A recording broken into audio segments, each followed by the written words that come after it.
हंसी वाले बाबा। कुछ ऐसे बाबा आए जिन्होंने पर्ची बनाने के बड़े बड़े दावे किए और बोला 5 पर्चे बनाऊंगा। उन्हीं दावों के बीच में एक ऐसे बाबा भी इस मंच पे आए। आज तू बन जा बाबा, तेरे को न्यारे कीड़े कुत्ते हैं। हांसी वाले बाबा has been arrested. अरे यार जनता भाड़ में जाओ। खुद पूज्य प्रेमानंद जी ने कहा है तंत्र होता है, उसमें मारण है, वशीकरण है, उच्चाटन है, ऐसे विधान हैं। मैं ही नहीं मानता। तो मुस्लिम तंत्र ने क्या कर रखा है, पहली बात तो एक जैसे माइंड वॉश। हाँ, माइंड वॉश, बिल्कुल। पीर क्या है? पीर कुछ भी नहीं। पीर वो थे, बहुत पावरफुल एंटिटी बताते हैं। काहे की एंटिटी पावरफुल? आप बताओ कौन से पीर पर क्या बोलना है मैंने। ये पीर का कंसेप्ट तो जब मुगल काल आया, 1000 महिलाओं को बलात्कार करके मार दो और 1000 बच्चों को उछाल और भाला नीचे खड़ा कर दो, उसको पीर की पदवी दी जाती थी। तो मुस्लिम मजहब वाले तो पहले करेंगे, हमारा नहीं है, हम तो एक अल्लाह को मानते हैं जी। इस दुनिया को सिर्फ अल्लाह चलाता है, ओनली अल्लाह। तो फिर ये है किसका? वो अपने सुरेश, रमेश, जय, ये सब ना, चढ़ा ये रहे। मानेंगे, हम इनको बताएंगे। ये चोला हमने सनातन के लिए पहना, हम इनको बताएंगे। ये रोज चद्दर चढ़ा रहे हैं ना, ये चादर और फादर से बाहर आएंगे। महाराज जी, आप पर्चा बनाते हो तो क्या कर्ण पिशाचनी ही है आपके पास? क्योंकि यही छा रखा है भी पूरा भारत में। चलो, धीरेन्द्र शास्त्री के पास भी कर्ण पिशाचनी है। तो बैठ जा, नकटा मूसा चंद, गद्दी पे बैठ जा। बात मेरी ये समझ में नहीं आई महोदय, आप लोग हिंदू संतों के पीछे क्यों पड़े? बात बात पर कर्ण पिशाचनी ही क्यों? मैं हनुमान जी महाराज को उपासक हूँ, तो क्या हनुमान जी महाराज के पास कर्ण पिशाचनी? क्या बात कर रहे हो आप? लोगों को भी पता नहीं, बात बात पर कर्ण पिशाचनी क्यों? यज्ञ हवन लाइव चलता है, माँ भगवती दुर्गा माँ की आहुति कुंड में छोड़ते हैं, हनुमान जी महाराज की आहुति छोड़ते हैं, तो इसमें कर्ण पिशाचनी की तो एक भी आहुति नहीं है। पर्चा जो आप बनाते हैं, अब तक मैंने जो देखा, सटीक नहीं बताया किसी ने कि हम ऐसे पर्चा बनाते हैं। फ्यूचर भी देखते हो। अब आप भी कहोगे कि जो ये तो माइंड रीडिंग की ट्रिक है। माइंड रीडिंग से मैं पूछ रहा हूँ, क्या आपके दादा के दादा का नाम भी बताया जा सकता है क्या? क्या आपके अड़ोसी पड़ोसी के भी नाम बताए जा सकते हैं क्या? इतना बड़ा पर्चा बनाता हूँ, उसमें कम से कम 8-10 नाम तो जरूर होंगे। आप बैठे हो अमेरिका में, आपने आज दरख्वास्त लगा दी, आप बोल दो कि अब की बार गुरु महाराज जब दरबार लगाएंगे तो मेरा नाम सामूहिक अर्जी में आना चाहिए। मैं वहीं से सामूहिक अर्जी में बताऊंगा, अमुक अमुक व्यक्ति, ये विषय, ये प्रश्न, ये घर के सदस्य और ये मृतक आत्मा। अभी तक तो पूरे भारत में कहीं नहीं है। कल कोई हमारी कॉपी कर ले तो बात अलग है। पहली बार तब पड़ी आप पे, मैं एक दिन रील स्क्रॉल कर रहा और एकदम से एक रील मेरे सामने आती है जिसमें एक रिपोर्टर आपके पीछे भाग रहा है और आप कह रहे हो, वो कह रहे हो, वो कह रहा है भाई तूने पाखंड फैला रखा है, ये वो। आप कह रहे हो तू साबित कर देना है, अगर पाखंड फैला रखा है तो तू साबित कर देना है। और फिर एक परिवार भी आता है जो आप ही की साइड बोल रहा है। क्या था ये मामला था क्या? ये एक्चुअली क्या था, शुरुआत में जब मैं वैसे हरियाणा का ही हूँ और दिव्य दरबार हमने बाहर भी लगाए। हरियाणा में हल्का सा दिल्ली के नज़दीक कह सकते हैं, स्टेट थोड़ा छोटा है और हम ऐसा भी मानते कि पढ़ा लिखा है। हरियाणा के लोग अमूमन, ऐसा जनश्रुति है, मैं नहीं कह रहा, ऐसा लोग कहते हैं कि भीड़ का हिस्सा नहीं बनना चाहते। आप देखेंगे कहीं भी हरियाणा के लोग जाते हैं तो कतार के बजाय वो VVIP सुविधा चाहते हैं, ले दे के भगवान जी के जल्दी दर्शन हो जाएं। ऐसा जनश्रुति है कि यूपी बिहार के लोग भीड़ का हिस्सा बनते हैं। तो हरियाणा की जाहिर सी बात है, रिपोर्टर भी दबंगी हैं। तो उन्होंने दबंगई से पूछा और समाज में जाहिर सी बात है, देखो मैं आपको कहूँ कि नकली नोट क्यों चलते? क्योंकि नोट असली होते हैं। असली भी होते हैं, इसलिए असली के बीच में नकली चलते हैं। तो जाहिर सी बात, हमारे सनातन धर्म में कुछ महात्मा, कुछ बाबा काल नेमी हैं, अन्य मजहब के हैं। चोला सनातन का पहन लिया, गायत्री मंत्र तक उनको आता नहीं, हनुमान चालीसा तक आते नहीं, परंपरा पूछोगे तो बताएंगे नहीं, आधार कार्ड देखोगे तो पता चलेगा तो खान साहब हैं। ये बहुत रील वायरल हो रही है आजकल, हकीकत है। तो पत्रकार महोदय जब मेरे पास आए तो उन्होंने कहा कि जी आप ये सब, तो मैंने कहा आप साबित करो, दिखाओ। फिर मैंने जैसे जिनके आदेश आए मंच पर जिनको बुलाया जिन परिवारों को, तो मैंने कहा पत्रकार महोदय चलो आप तुक्के मारो 2-4, हाँ, कुछ भी तुक्का लगाओ। तो उन्होंने प्रयास भी किया कि जी आपके 2 बच्चे हैं, 3 बच्चे हैं। पत्रकार ने कहा कि घर में अशांति बनी हुई है, झगड़ा बना हुआ। बोला ना जी ये तो कोई मुद्दा है ही नहीं। तो मैंने कहा मुद्दा तो अब मैं बताता हूँ क्या है जी, बच्चे का विवाह नहीं हो रहा। बोला ना जी ऑलरेडी शादी हो चुकी।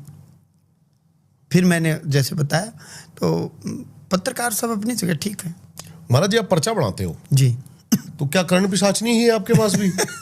क्योंकि यही छा रखा है भी पूरा भारत में। चलो धीरेन्द्र शास्त्री के पास भी कर्ण पिशाचनी है, इनके पास भी कर्ण पिशाचनी है। एक बात मेरी ये समझ में नहीं आई महोदय, मैं आपसे भी पूछ रहा हूँ, सभी दर्शक जो हमें देख रहे हैं मैं उनसे भी पूछ रहा हूँ, बात बात पर कर्ण पिशाचनी ही क्यों?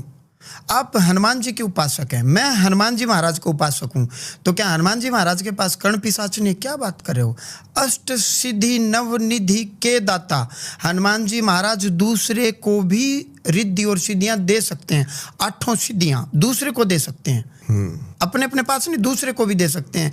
दूर की बात को सुन लेना, भविष्य में क्या होगा झांक करके पता करना, भूतकाल में क्या हो चुका पता करना, दूर देश में क्या चल रहा है आभास हो जाना, शरीर को हल्का करना, भारी करना, हवा में उड़ना, गायब होना, छोटा होना, बड़ा होना। हाँ, सही इस है। प्रकार से सिद्धियां हैं। तो मैं हनुमान जी महाराज का उपासक हूँ, तो इसमें कर्ण पिशाचनी कहाँ से आ गई? आप लोगों को भी पता नहीं, बात बात पर कर्ण पिशाचनी क्यों? जब मैं हनुमान जी का उपासक हूँ, हनुमान चालीसा पढ़ता हूँ, बजरंग बाण पढ़ता हूँ, यज्ञ हवन लाइव चलता है, माँ भगवती दुर्गा माँ की आहुति कुंड में छोड़ते हैं, हनुमान जी महाराज की आहुति छोड़ते हैं, तो इसमें कर्ण पिशाचनी की तो एक भी आहुति नहीं है। पर्चा जो आप बनाते हैं जी, प्रोसेस क्या है? क्योंकि अब तक मैंने जो देखा जी, सटीक नहीं बताया किसी ने कि हम ऐसे पर्चा बनाते हैं। फ्यूचर भी देखते हो जी, या पास्ट ही जी आप देख पाते हैं खाली? देखो 21वीं सदी आ गई, साइंस का जमाना, बातों को रिलेट करना पड़ता है। आप इसको पर्चा कहो या मौखिक कहो, पर्चा तो मैं इसलिए बनाता हूँ, आप फिर कभी मेरे पास आओगे तो मुझे सुविधा हो जाएगी। समझ गया। मान लो मैं आपको दोबारा देखूंगा तो मैं कहूँगा बेटा मैंने कुछ लिखा था आपके लिए, हाँ लिखा था, एक बार दिखा दो प्लीज़। भाई समय नहीं लेना पड़ेगा, 5 मिनट 10 मिनट में दोबारा पुनः आंखें बंद करूंगा, समय लगेगा, भीड़ ज़्यादा है।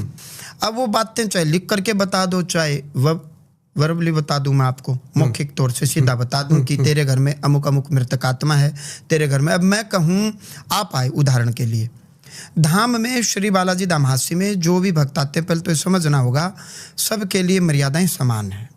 हनुमान जी तो वही हैं, भैरव बाबा प्रेतराज सरकार भी वही है, 3 देवता हैं। सात्विक बालाजी महाराज, राजसी प्रेतराज सरकार और तामस रूप में भैरव बाबा।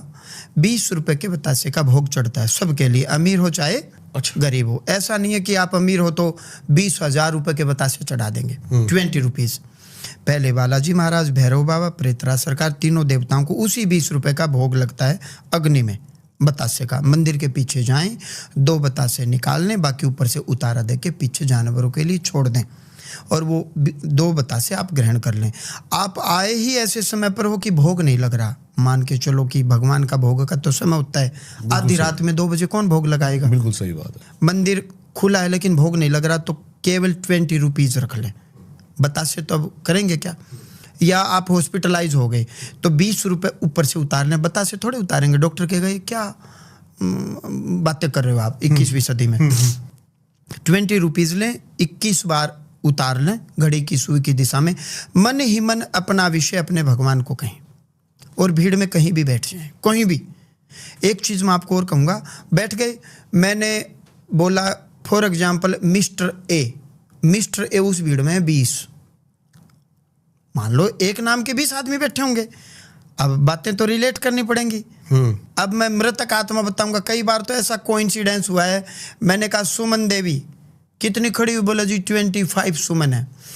मैंने कहा जिसके घर में धर्मवीर जीवित, धर्मवीर है जीवित, इतनी डिटेल में? तो 3 सुमन रह गई। तो मैंने कहा जिसके बेटे का नाम संदीप है, 2 सुमन रह गई। क्या बात है। तो मैंने कहा जिसके घर में मृतक आत्मा हरि राम है, उनके पितृ, हाँ वो आ जाए, तो 1 रह गई। अब मैं, आप मंच पर आए, मैं कहूँ घर में दिक्कतें हैं, अशांति बनी हुई है, माता रूठी हुई है, कलह है, कलेश है, रोग हैं, बीमारियां, परिवार आगे नहीं बढ़ रहा, काला काला रंग का गेट है। देखो ये नहीं चलेंगे 21वीं सदी में। भूत हैं, मैंने भूत देख लिया, एक भूत का नाम बताइए। पितर नाराज, मैंने नाराज पितर को देख लिया तो मैं पितर का नाम बताऊं। मैंने घर में अशांति देख ली तो घर के एक सदस्य का नाम बताऊं। बातें रिलेट तो करनी पड़ेंगी ना। बिल्कुल सही घर में तंत्र है, तंत्र करवाने वाले का नाम बता। नाम नहीं बता पा रहे तो ये क्यों कह रहे हो, तंत्र है, अब नहीं कर दो, मना कर दो। तो हम जो दिव्य दरबार लगाते हैं, चीजें जोड़नी पड़ती हैं पत्रकार महोदय, ऐसे ही नहीं कि हम किसी को कुछ भी बोल देंगे। मेरे पास जो श्रद्धालु आते हैं, बाकायदा मैं बताता हूँ, अमुक अमुक मृतक आत्मा, ये दिवंगत आत्मा जो दुनिया से जा चुके, पूरा बताते हैं। हाँ बिल्कुल। अमुक अमुक व्यक्ति, आपके रिश्तेदार, आपके अड़ोसी, आपके पड़ोसी, और फिर मैं नाम बोलता हूँ कि अमुक अमुक व्यक्ति ने आपके घर तंत्र मारा है, उस नाम का कोई भी हो, स्पष्ट। तो आप देखेंगे ना, नहीं तो फिर और परिवार में या घर में कलह बढ़ेगी। अब मैंने कह दिया मिस्टर ए ने तंत्र मरवाया, ए नाम के तो बहुत होंगे, ये तो आप देखें ना कौन है, आप तो पकड़ ही जाओगे कौन है। सही कह रहे हो, आपको तो संदेह हो ही जाता है। दुनिया में हर व्यक्ति के मित्र भी होंगे, शत्रु भी होंगे। इवन आपका भी कोई ना कोई मित्र और कोई ना कोई शत्रु जरूर होगा जो आपसे जेलस फील करेगा। दूसरी बात, एक चीज आपको जान करके और हैरानी होगी, अभी तक तो पूरे भारत में कहीं नहीं है, कल कोई हमारी कॉपी कर ले तो बात अलग है। अगला सवाल ही मेरा ये नहीं, एक चीज मैं और बता रहा हूं, सामूहिक अर्जी। सामूहिक अर्जी में क्या होता है पत्रकार महोदय, आप विदेश में बैठे हैं, अब आप भी कहोगे कि जी ये तो माइंड रीडिंग की ट्रिक है, आप सामने बुलाते हो, माइंड रीड करके उसको बता देते हो। Is it clear? Mind reading से मैं पूछ रहा हूं, क्या आपके दादा के दादा का नाम भी बताया जा सकता है क्या?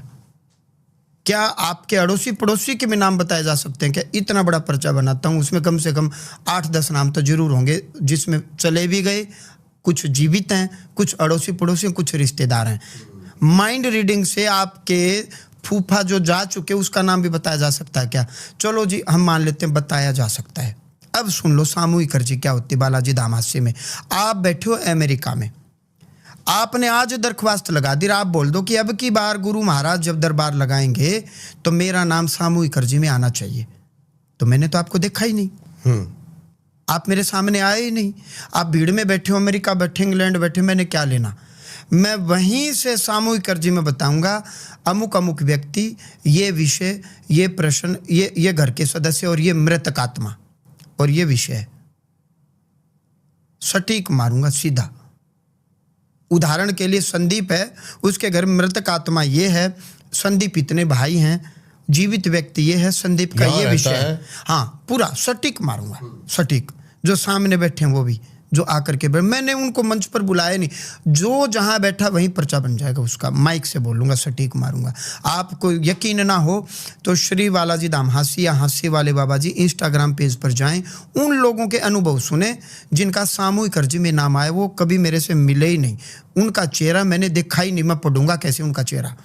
चेहरा पढ़ने के लिए सामने तो होना चाहिए। ये है। बड़े बड़े मैंने कथावाचकों को सुना, बड़े बड़े धाम सुने, लेकिन तंत्र की विशिष्ट बातें आप ही करते हो जी। प्रेत आत्माओं की बातें करते हो, अलग अलग एंटिटीज, भ्रम, राक्षस, मैंने सुना सारा आपके मुंह से। इतने बड़े बड़े तांत्रिक बैठे हैं गुरुजी।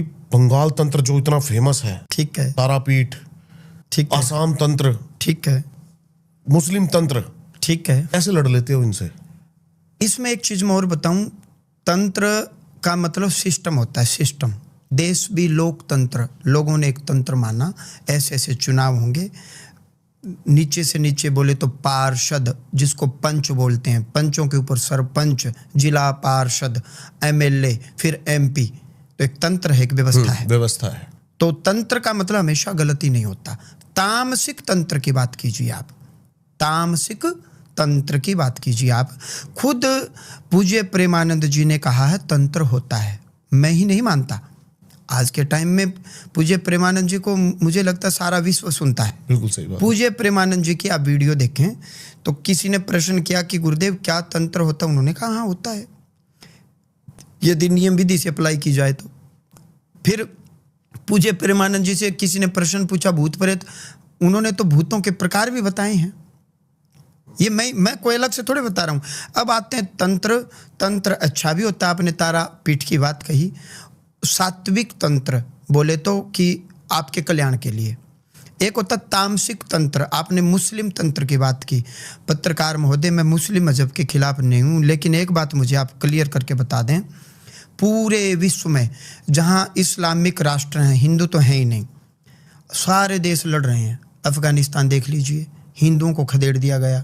पाकिस्तान में हिंदू कितने रहे, बांग्लादेश में हिंदू कितने रहे, इराक के हाल देखो, सीरिया के हाल देखो, अब ईरान का हालात देखो। आप विचार करें ना।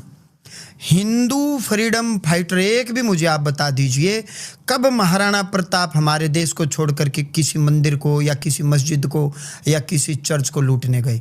कब वीर शिवाजी किसी को लूटने गए? कब गुरु गोविंद सिंह जी लूटने गए? मैं मान जाऊंगा, उल्टे घड़े पानी भरूंगा आपके घर जीवन भर। हम कब लड़ने गए?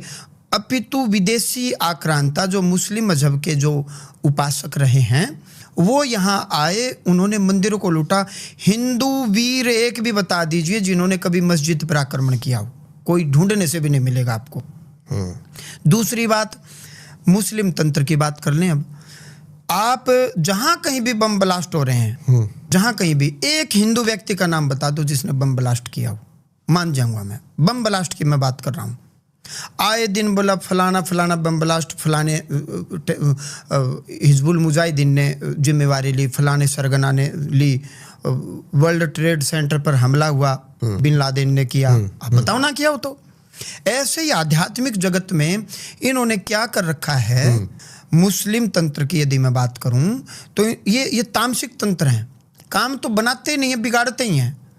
जैसे लेकिन हमारी हिंदू औरतें पास जाती हैं अपने घर के इलाज कराने, अपने घर की परेशानियां दूर कराने। उनकी मजबूरी हो जाती है उनको। जो अब जैसे आपके साथ मैं पॉडकास्ट कर रहा हूँ, हिंदू ही लोग कहेंगे कि पॉडकास्ट की क्या जरूरत है, क्यों भाई अच्छे काम के लिए प्रचार क्यों ना किया जाए। जब भारत में कोई भी सरकार है, कोई भी, आज मोदी जी की सरकार है, जब तक सरकार अपनी उपलब्धियां, अपनी जानकारियां जनता तक नहीं पहुंचाएगी, उनके जो नियम है, कायदे कानून है, जनता के लिए जो स्कीम निकाली गई वो पहुंचेंगे नहीं गांव देहात तक, तो बात कैसे बनेगी। अब जो टेरर अटैक होते हैं वो तो खूब मीडिया में आते हैं, और महात्माओं की कोई भी बात आई तो बोल बाबा को प्रचार की क्या जरूरत है। क्यों भाई, अच्छे काम का प्रचार क्यों ना करें। यदि हमारे पास कोई MP MLA या मंत्री तंत्री आ जाता है तो कहते हैं कि भाई ये तो सरकार तो इनको बढ़ा रही है। क्यों? क्या सरकार के मंत्री आदमी नहीं है? क्या सरकार के मंत्रियों से मिलने का मतलब कोई अपराध होता है? एक बात सोचो। बिल्कुल सत्य बात। हरियाणा में मेरे पास जितने भी पार्टियों के नेता हैं सबकी फ़ोन कॉल आई है, कई आते भी हैं। फोटो भाई उसकी इच्छा होती तो हम डाल देते हैं, इच्छा नहीं होती तो हम फोटो नहीं डालते। सही, सबकी प्राइवेसी है। हाँ, प्राइवेसी है। हाँ। वो कहते हैं कि महाराज फोटो डाल सकते हो तो हम डाल देते हैं, वो कहते हैं महाराज फोटो नहीं डालना। कई कलेक्टर भी आते हैं, SP भी आते हैं। किसके घर में लड़ाई झगड़ा या कोई समस्या नहीं है। तो मुस्लिम तंत्र ने क्या कर रखा है, पहली बात तो एक माइंड वॉश। हाँ, माइंड वॉश, बिल्कुल।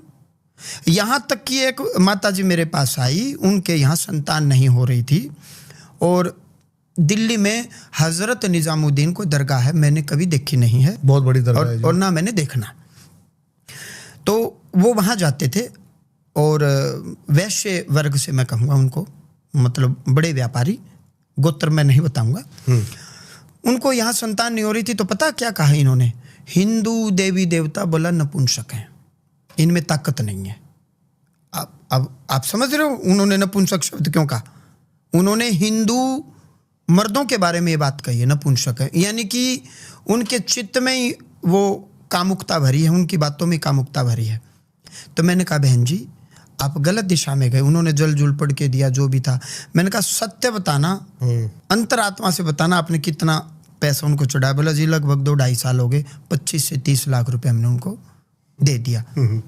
फिर वो मेरे पास आए, मैंने उनको मार्ग बताया, भगवान शिव का मैंने रुद्र अभिषेक बताया, गया में श्राद्ध करके आए वो, उसको 2 संतान होगी, एक पुत्र और एक पुत्री। आप विचार करें, हमारे सनातन में बहुत ताकत है। खुद जब इस्लाम मजहब वाले कह रहे हैं कि जी हम एक अल्लाह को मानते हैं, तो जब तुम अल्लाह को ही मानते हो तो अल्लाह ने तो ये कहा हम काफिर हैं। और जब हम तुम्हारे अल्लाह को मानते नहीं, चाहे हिंदू महिलाएं हो चाहे पुरुष हो, तो तुम हमारा मार्गदर्शन ही क्यों कर रहे हो जी? मेरे पास बहुत से मुस्लिम मजहब के आते हैं। पीर क्या है? पीर कुछ भी नहीं, पीर वो थे। बहुत पावरफुल एंटिटी बताते हैं। काहे की एंटिटी पावरफुल? आप बताओ कौन से पीर पर क्या बोलना है मैंने? काहे की एंटिटी? पीर है ही नहीं। इस्लाम मजहब में तो एक अल्लाह को मानते हैं, क्रिश्चियनिटी में ईसा मसीह को मानते हैं, हिंदू में हमारे परमपिता परमात्मा एक पूर्ण ब्रह्म परमात्मा ने अपने आप को 5 रूप में विभक्त किया। बिल्कुल सही कर्ता भरता हरता, शक्ति के लिए देवी दुर्गा, निग्रह और अनुग्रह कृपा के लिए गणेश जी, पंचदेव, फिर इनके अवतार इत्यादि। ये पीर का कंसेप्ट तो जब मुगल काल आया, 1000 महिलाओं को बलात्कार करके मार दो और 1000 बच्चों को उछाल और भाला नीचे खड़ा कर दो, उसको पीर की पदवी दी जाती थी। हकीकत बता रहा हूं मैं, पीर है ही नहीं। आप मुझे एक बात बताएं, चलो हम चेतन के पुजारी हैं पत्रकार महोदय, चेतन, हम मूर्ति पूजक तो कभी रहे ही नहीं। यदि मूर्ति की पूजा करते तो मूर्ति की दुकान पर जाते, गाड़ी रोकते। आप बात को समझे। मूर्ति आने के बाद हम क्या करते हैं, बाकायदा जिस देव का विग्रह है, हनुमान जी का विग्रह, तो हनुमान जी महाराज के मंत्रों से प्राण प्रतिष्ठा करते हैं। कैसे? वो एनर्जी डालते। हाँ, एनर्जी डालते हैं। जैसे फोन है, फोन में जब तक सिम नहीं डलेगी, चार्ज, सिम नहीं, चार्ज, रिचार्ज और रेंज, 3 सिद्धांत हैं, चार्जिंग, रिचार्जिंग और रेंज। केवल सिम से बात नहीं बनेगी। ना, ब्रह्मा विष्णु महेश। हाँ, चार्ज, रिचार्ज और रेंज, ये तीनों चीजें होंगी। तो मूर्ति की चार्जिंग, भोग प्रसाद इत्यादि, चार्जिंग, उस मूर्ति के मंत्रों से प्राण प्रतिष्ठा, फिर उस मूर्ति में हम मानते कि अब वाइब्स हैं, कनेक्टिविटी होगी। जैसे हम कहते हैं फोन डेड हो गया, इट मीन्स चार्जिंग खत्म हो गई। तो हम कहते हैं ये मूर्ति अब खंडित हो चुकी, अब इसका प्रवाह किया जाए, इसका मतलब अब इसकी चार्जिंग खत्म होगी, तो जी नया विग्रह लाया जाए और उसकी चार्जिंग की जाए। तो जी कौन सा विग्रह? हनुमान जी की का विग्रह है, तो हनुमान जी महाराज के कुछ मंत्र हैं, उन मंत्रों से उसकी चार्जिंग होनी बाकी है। फिर रेंज भी होनी जरूरी है। हनुमान जी महाराज स्वयं टावर हैं, हनुमान जी की जितनी भी दुनिया में मूर्तियां हैं, तो रेंज भी होगी, चार्जिंग भी होगी। अब रिचार्ज वो पुजारी करेगा, नित्य प्रति आरती, वंदन, भोग प्रसाद इत्यादि। 3 सिद्धांत होंगे, तो उस मूर्ति में हम ऊर्जा मानेंगे, एनर्जी मानेंगे, ऐसे ही नहीं। तो सनातन धर्म में हम चेतन के पुजारी हैं। जिस मूर्ति में चेतना नहीं है, हम उस मूर्ति की पूजा नहीं करते हैं, सिद्धांत है। तो प्राण प्रतिष्ठा जो पीर की जो मजार है, पहली बात तो उसकी प्राण प्रतिष्ठा किन मंत्रों से हुई बताया जाए। अब उसकी चार्जिंग हो गई, चलो अब रिचार्ज करने के लिए कौन से मंत्र पढ़ें, क्या सिद्धांत है वो बताया जाए। आप मेरी बात समझ रहे हैं? तो मुस्लिम मजहब वाले तो पहले करें, ये हमारा नहीं है, हम तो एक अल्लाह को मानते हैं जी, तो फिर ये है किसका? तो अपने सुरेश, रमेश, जय, ये सब ये मानेंगे, हम इनको बताएंगे। ये चोला हमने सनातन के लिए पहना, हम इनको बताएंगे, हम इनको रोज चादर चढ़ा रहे हैं ना, ये चादर और फादर से बाहर आएंगे, ये मानेंगे, बिल्कुल मानेंगे, हकीकत है, ये मानेंगे। तर्क पर आधारित बातें हो रही हैं। बालाजी धाम हास्य में हम तर्क पर आधारित बातें करते हैं। केवल आप किसी मजार पर चले गए, ये नहीं पता उस मुर्दे के पैर कहाँ हैं और सिर कहाँ है, हमें पता ही नहीं। कौन से मंत्र पढ़े गए, अब कौन से मंत्र पढ़ने हैं। हम पाषाण के पुजारी नहीं है, ना ना ना ना ना, मतलब ही नहीं है। हम उसी फोन को मानेंगे जिसमें चार्जिंग, रिचार्जिंग और रेंज होगी, तो ही अमेरिका में हम बात कर सकते हैं, ना तो बात नहीं होगी। सैटेलाइट ऊपर बैठा है, ना तो बस उसे लेके घूमते हाँ, हाँ। तो ऐसे हम मूर्तियों को नहीं मानते। बाकायदा चार्जिंग, रिचार्जिंग और रेंज होगी, तो उस मूर्ति के आगे बैठ करके मेडिटेशन करेंगे तो आपकी चेतना जागृत होगी, नहीं तो आपकी चेतना जागृत। इनमें कुछ एंटिटीज भी हैं, जैसे जिन, खबीज, इनके बारे में क्या? जी, जैसे कि आदमी ही होता है, एक ही आदमी, वो आर्मी में है, वो नेता है, वो पटवारी है, वो मास्टर है, या वो गुंडा है, वो आतंकवादी है, वो चोर है। जैसे हम कहें डकैत, हम कहें लुटेरा, हम कहें हत्यारा, हम कहें आतंकवादी, तो ये कर्मों के बेस पर हमने मान लिया। जैसे आपने नाम लिया जिन, तो जिन की ताकत ज़्यादा होती है। जिन भी कई प्रकार के होते हैं, एक शमशान का जिन होता है, एक पानी का जिन होता है, पानी वाला। पानी वाले अपेक्षाकृत थोड़े से हम कह सकते हैं राजसी प्रवृत्ति के होते हैं, मतलब कुछ काम बना भी देंगे, कुछ काम बिगाड़ भी देंगे। शमशान वाले तामसिक जिन होते हैं, वो आपका ही खाएंगे और आपसे अनैतिक काम करवाएंगे और आपका काम सदैव बिगाड़ेंगे। प्रेत भूत, तो जैसे हम कहते हैं ना ये हत्यारा है, तो इट मीन्स इसने हत्या की है। ये डकैत है, इसका मतलब ये डाकू है, चाकू चुक्कू मार देगा, हत्या नहीं करेगा, चाकू मार करके लूट ले जाएगा। ये आतंकवादी, इसका मतलब ये बहुतायत में बम फोड़ता है, कितने भी आदमी मरे। तो ऐसे ही इनमें खबीस होता है। जैसे ये जो है ना, हम इनको बोलते हैं कार्निवोर्स, बोले तो जो मांस खाते हैं। तो ये जो टीथ होते हैं ना, ये कार्निवोर्स के ये आगे वाले ये नुकीले होते हैं। तो वो क्या है, आपके मतलब नाभि से नीचे बैठ जाएंगे और वो गंदा खाना पीना और गंदे काम करवाना, इस प्रकार से प्रेत होते हैं। प्रेत भी 3 प्रकार के होते हैं। एक सात्विक प्रेत सदैव आपकी सहायता करेंगे। अच्छा। एक तामसिक प्रेत होते हैं, सदैव गलत काम करेंगे। एक राजसी प्रेत होते हैं, वो मिश्रित रहेंगे, अच्छा भी कर देंगे और आपके कहने से किसी को दंड भी दे देंगे, मतलब उसका नुकसान कर देंगे। क्योंकि सत्व, रज और तम, ये 3 ही प्रकार के। साइंस में मैं आपसे पूछूं कि जी ऐसा हुआ, आपका क्या मानना है? या तो पक्ष पॉजिटिव, या उसके नेगेटिव, या न्यूट्रल। इलेक्ट्रॉन, प्रोटॉन, न्यूट्रॉन, 3 ही चीजें। हमने उसको करता भरता भगवान ब्रह्मा विष्णु महेश मान लिया, ऐसा ही है। क्या बात है, बहुत बढ़िया एग्जांपल दिया। कैसे कैसे केस आते हैं, क्योंकि ऐसे भी केस आते हैं कि औरतों के साथ तांत्रिक भी कई गलत करते हैं, संभोग क्रियाएं करते हैं, और कुछ ऐसी भी एंटिटीज हैं जो रात को औरतों के साथ गलत क्रियाएं करती हैं। ये सच है?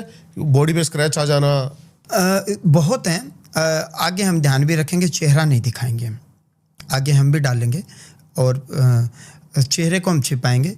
जैसे कई माताएं बहनें कहती हैं कि सौपन में कोई आया और जैसे आदमी का रूप बनाया और गलत काम किया, और जान करके हैरानी होगी, एक लगभग 72 ईयर्स की माता जी हो चुकी, 72, और वो कह रही है कि जब से मेरा विवाह हुआ है, इनके घर में आई थी, तभी से मेरे साथ आज तक ये हरकत हो रही। आज तक 72 साल की हो गई वो। तो इन चीज़ों से वो माता जी तो काम वासना से परे जा ही चुके, हम ये मानेंगे। अब उम्र भी ढल चुकी।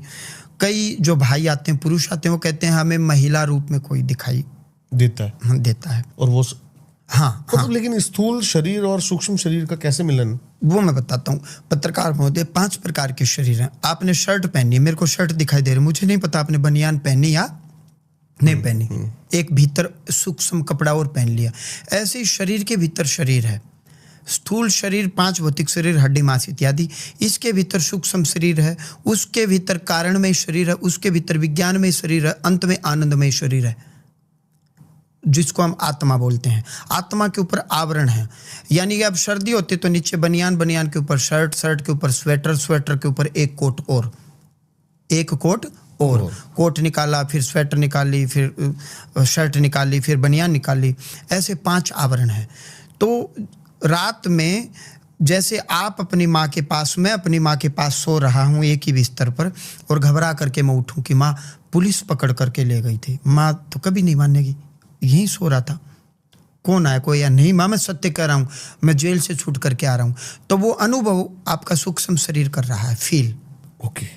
इसी आसमान के नीचे सूक्ष्म शरीर रात में घूम करके वापस आ जाता है बिस्तर पर। कभी समुद्र में नहाएगा, कभी पहाड़ में घूमेगा, कभी लड़ाई भी करेगा, कभी आप अपने आप को स्वप्न में नंगा देखते हो, कभी आपके पीछे सर्प पड़ा है, आप सर्प ने आपको डस लिया, कुत्ते पड़े हैं, शेर ने खा लिया, पानी में बह गए, नाना प्रकार के, कभी बाग बगीचे में घूम रहे हो, कभी कीर्तन में बैठे हो, कभी भगवान शिव के मंदिर में गए हो। तो वो अनुभव करने वाला कौन है? अब मैं आपको कहूँ आंखें बंद करो और आप अपने आप को देखो, और फिर मैं कहूँ अब आप आंखें बंद करके अपने आप को देखने के अलावा आप अपने भीतर चलने वाली श्वास को देखो, तो ये देखने वाला दृष्टा कौन है?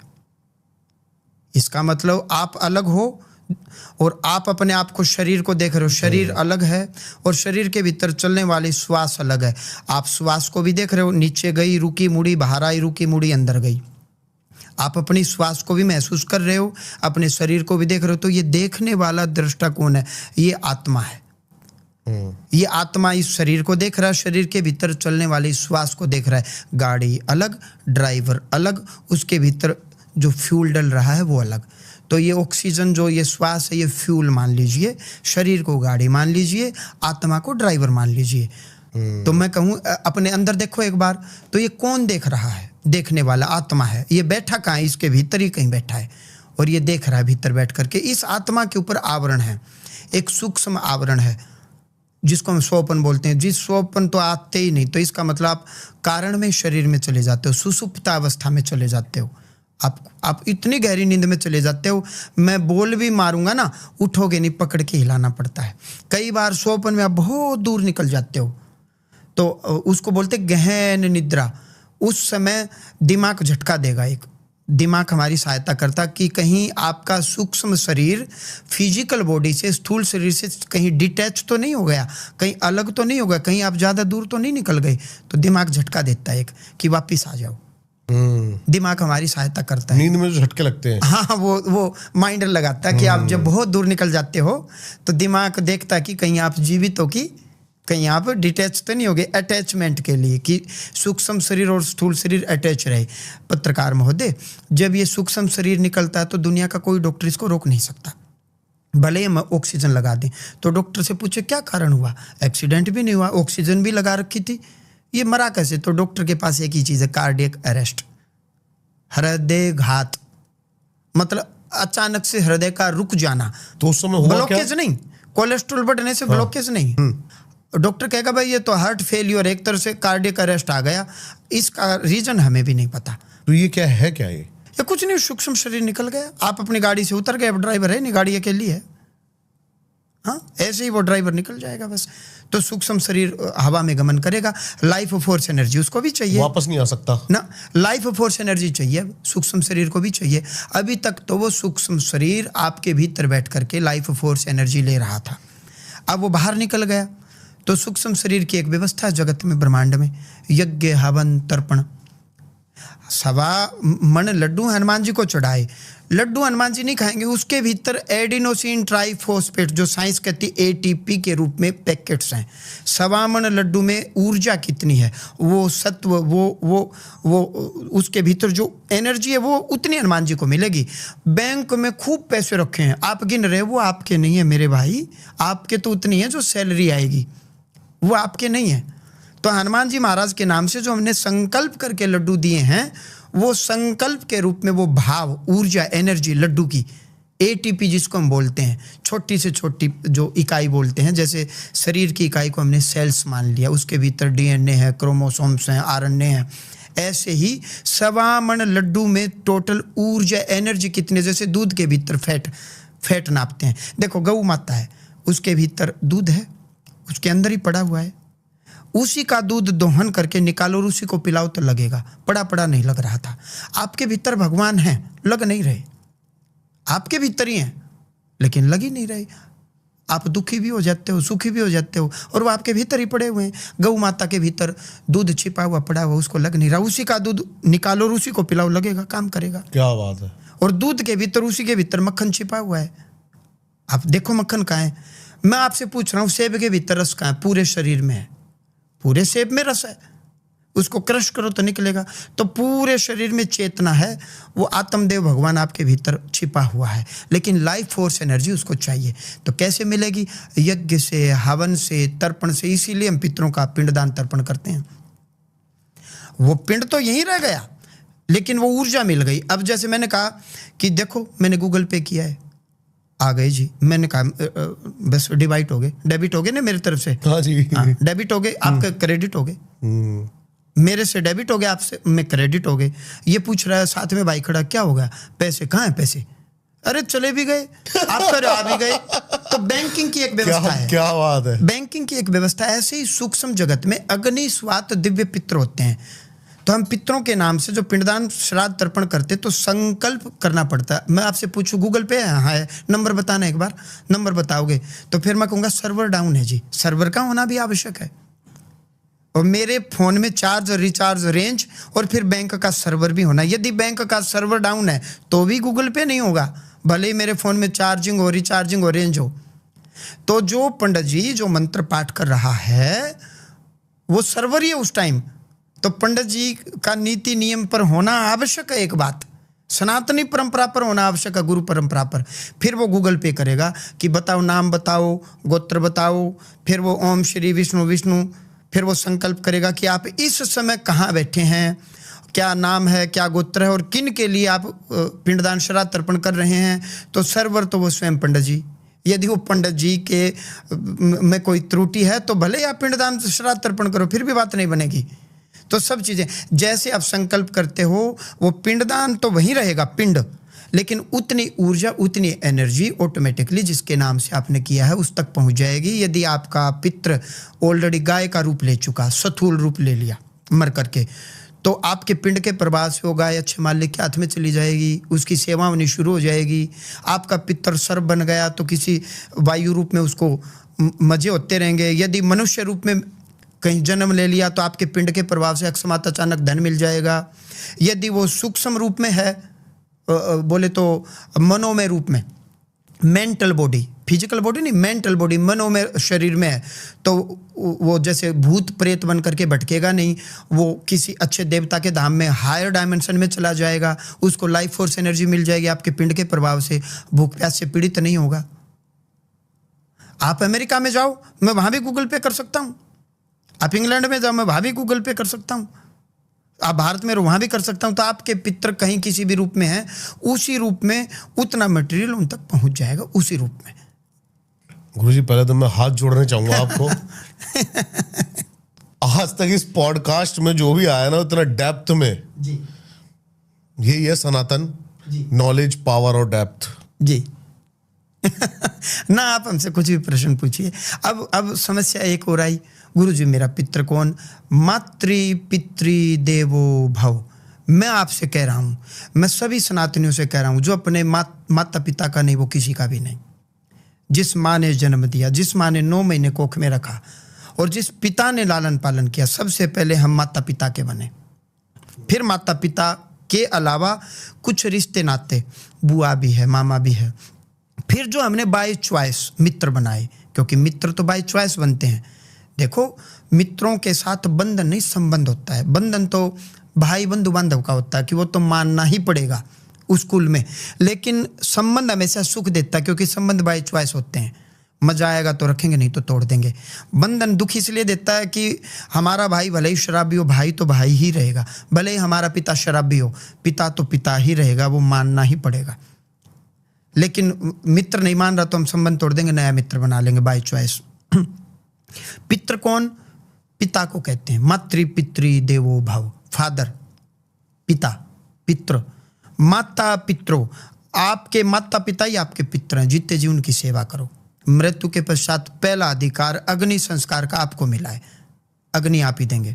तत्पश्चात पिंडदान श्राद्ध तर्पण भी आप ही करेंगे। बहुत से आते हैं जी मेरे कितने पितृ, अरे पिता तो है कि उतना कितने क्या। हाँ, बड़े पितृ कौन? दादा। और बड़े पितृ कौन? परदादा। इसके अलावा जो हमारे वंश में औत चले गए, ऊत ना पूत, हरियाणवी में कहा है ऊत, है ऊत, चुप बैठ, बदमाशी मत कर, है ऊतपना मत कर, हरियाणवी में कहते हैं ऊतपना मत कर। इट मीन्स औत जो होते हैं उनके अपने, वो बेगाने होते हैं, उनके अपने तो वंश में वृद्धि हुई नहीं। भले ही उनका विवाह हुआ हो लेकिन बच्चे नहीं हुए, उनकी वंश वृद्धि नहीं हुई।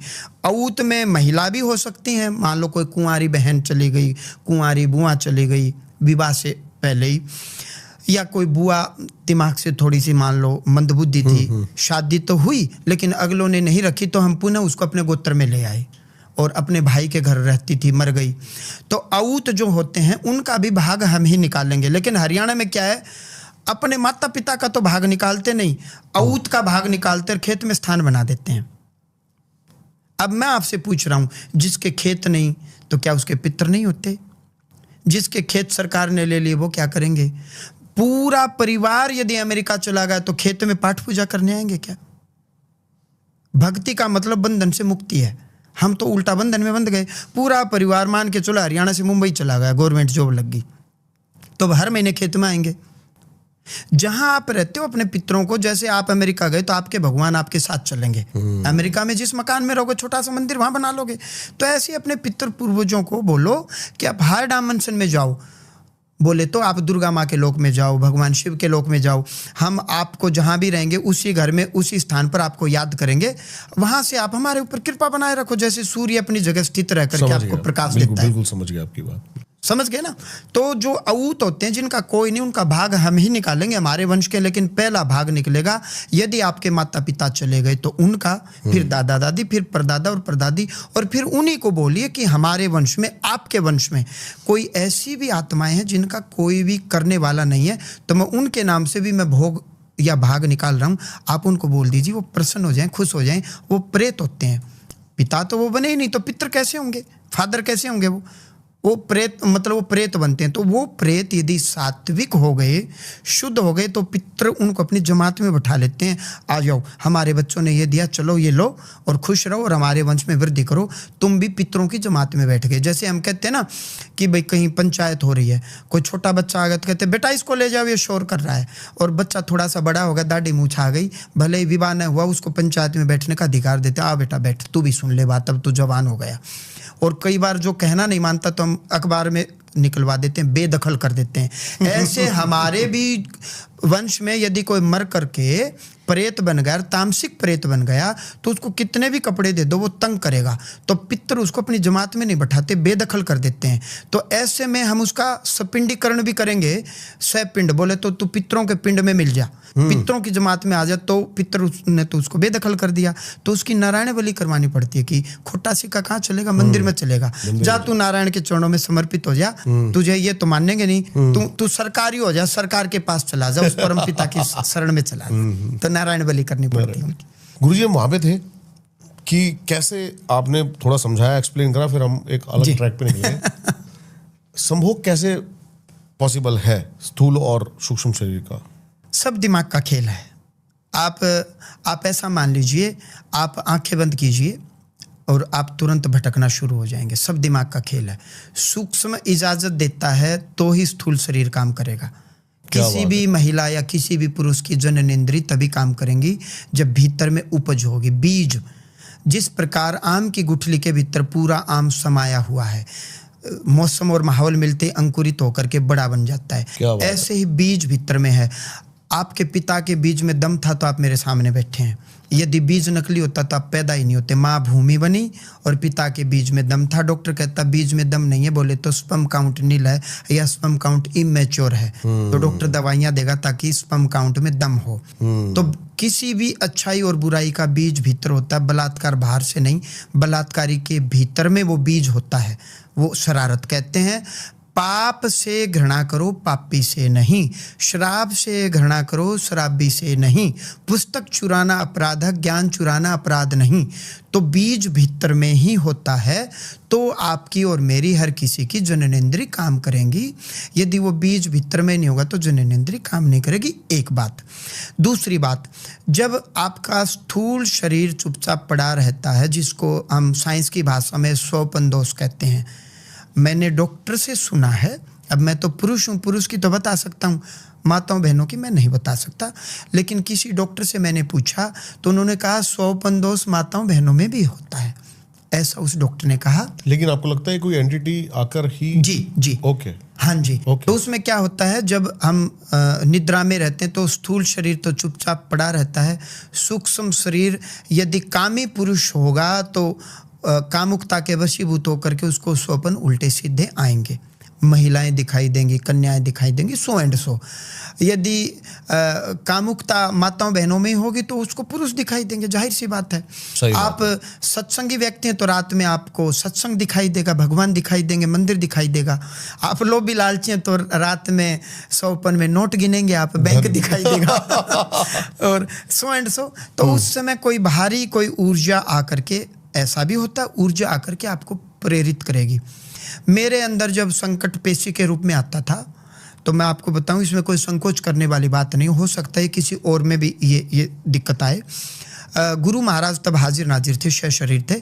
रात को मैं सो रहा हूं, मंगलवार की रात थी, मतलब सोमवार गया था, ट्यूसडे आना था। करीबन रात को 3, 3:30 या 4 बजे होंगे। कोई स्वप्न में आदमी आया, मैले रंग के कुर्ते पजामे पहने। उसने आकर के जैसे नीचे पकड़ के वो यूं भींच दिया, यूं मुट्ठी में लेकर के, और मुझे बड़ा पेन हुआ टेस्टिस वगैरह में। फिर मैं डॉक्टर के पास गया तो जान करके हैरानी होगी कि लाल हो गए और सूजन आ गया। डॉक्टर ने मुझे, लेकिन ये क्रिया स्वप्न में हुई? स्वप्न में हुई थी, हाँ। तो इसमें कोई संकोच करने वाली बात नहीं, ये हो सकता किसी और के साथ भी ये चीज़ें बने। मैं डॉक्टर के पास गया तो ये करीबन 2004-05 की बात है, और डॉक्टर ने मेडिसिन दी, कुछ था ही नहीं वो, मान लो। अब डॉक्टर ने पूछा चोट लगी, मैंने कहा नहीं जी। आप उल्टे पेट के बल से, मैंने कहा नहीं जी ऐसा तो कुछ भी नहीं है। तो उन्होंने मेडिसिन दी, कोई आराम नहीं हुआ। उन्हीं दिनों गाड़ियाँ गुड़ियाँ इतनी होती नहीं थी, बस वगैरह में बैठ के गुरु महाराज के पास जाना। वो मैंने गुरु जी को बताया कि 100 बनाया था।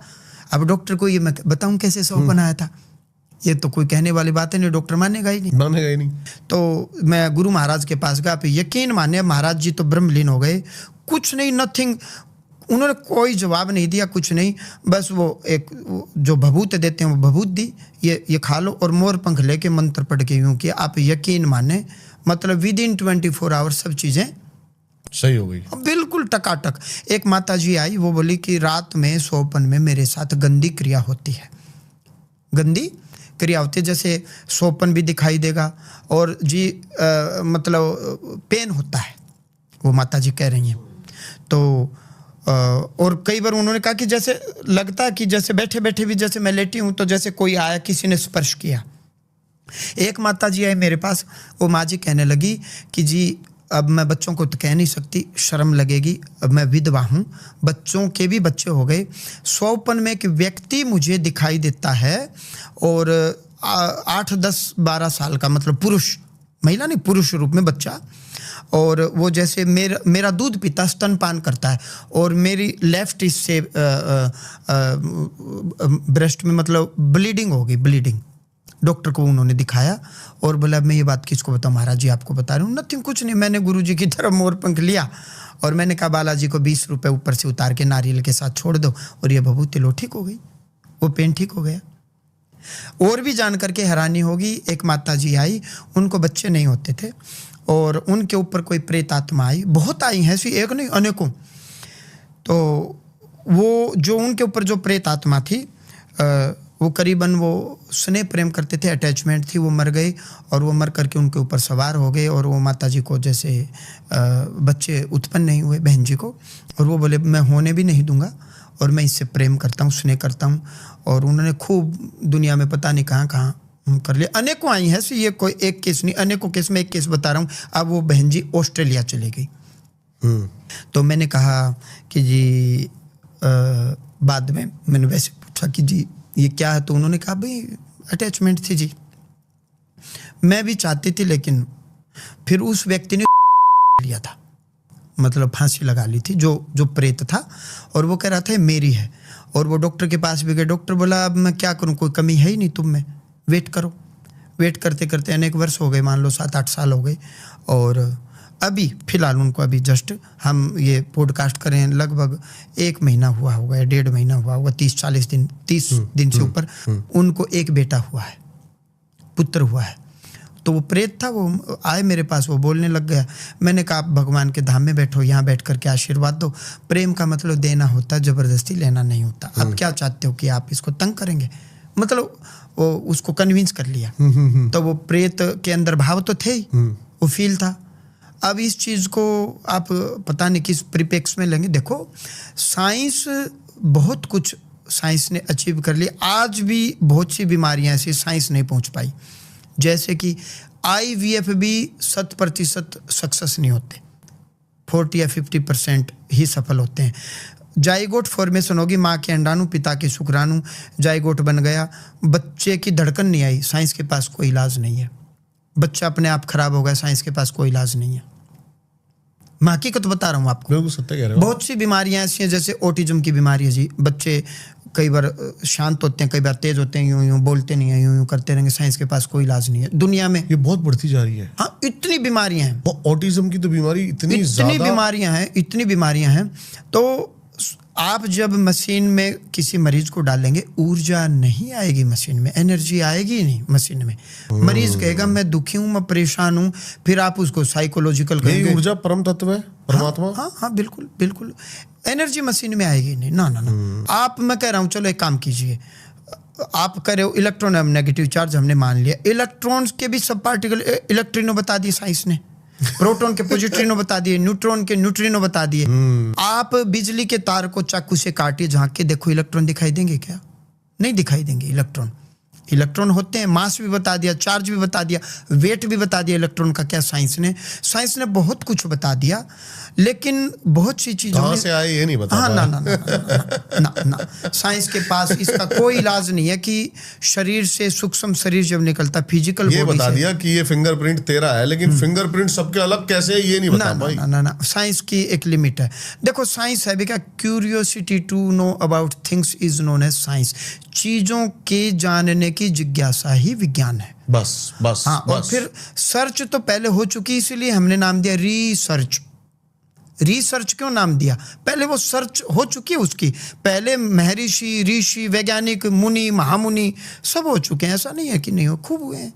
कोई पहली बार थोड़े हो रहा है, पहले खोज हो चुकी, अब दोबारा हुई तो आपने कहा रिसर्च। गुरुजी आपके बारे में मेरे को जानना है थोड़ा। कैसे एक सरकारी अधिकारी से इतना बड़ा रूपांतरण? जी, क्या था वो पहला ऐसा, यही कहूंगा आपकी जिंदगी का दिव्य जो भी एक्सपीरियंस था, क्या था वो? हर व्यक्ति, देखो एक होता शमशान वैराग्य। आप किसी के अर्थी को कंधा देते हुए शमशान में चले गए और क्षण भर को आप दुखी हो गए, आपको लगा यार है तो कुछ भी नहीं, देखिए भी चला गया। इसको होते शमशान वैराग्य, क्षणिक पल भर के लिए। मैं एक्चुअली क्या था, जन्मजात ये था कि परमात्मा होते हैं बाई बर्थ। माँ बड़ी भक्तिमती रही और मेरे माइंड में था कि परमात्मा होते, मिलेंगे कहाँ ये नहीं पता। मैं चलता रहा, माँ के कारण भक्ति जन्म से ही मिली। पिताजी का हट था कि भाई बच्चों को हम पढ़ाएंगे लिखाएंगे, माँ का भी ऐसा मानना था। पिताजी का हट ये था कि बच्चे पढ़ लिख करके बड़े अफसर बने। गांव में माहौल नहीं था। आज भी हरियाणा प्रदेश में चरखी दादरी ज़िले में मेरा एक छोटा सा गाँव है। पीने का मीठा पानी नहीं है ज़मीन में, और मेरे गाँव में कोई नहर भी नहीं है। और अभी जा कर के मैंने अभी मैं पीछे गांव में गया तो एक छोटी सी जो पानी का जो वाटर सप्लाई का होता है वो बनवाया गया है। अभी पता नहीं उसमें पानी आया है या नहीं। ऐसे गांव में, मेरे गांव में एमएलए भी रहे, मेरे गांव में कलेक्टर भी रहा, और उस भूमि से मान लो मैं भाई साधु चोले में आ गया तो वो भूमि तो बड़ी पवित्र है, और मेरी तो जन्मभूमि रही है। जन्मभूमि से किसको लगाव नहीं होता। और गांव का माहौल भी बहुत अच्छा, प्रभु की कृपा से खूब स्नेह प्रेम मिला जब खेलते थे। घर में कुछ दिक्कतें परेशानियां, कुछ तकलीफ़ें ऐसी आई, क्राइसिस आए, तो अब जाएं कहाँ, किससे इलाज करवाएं।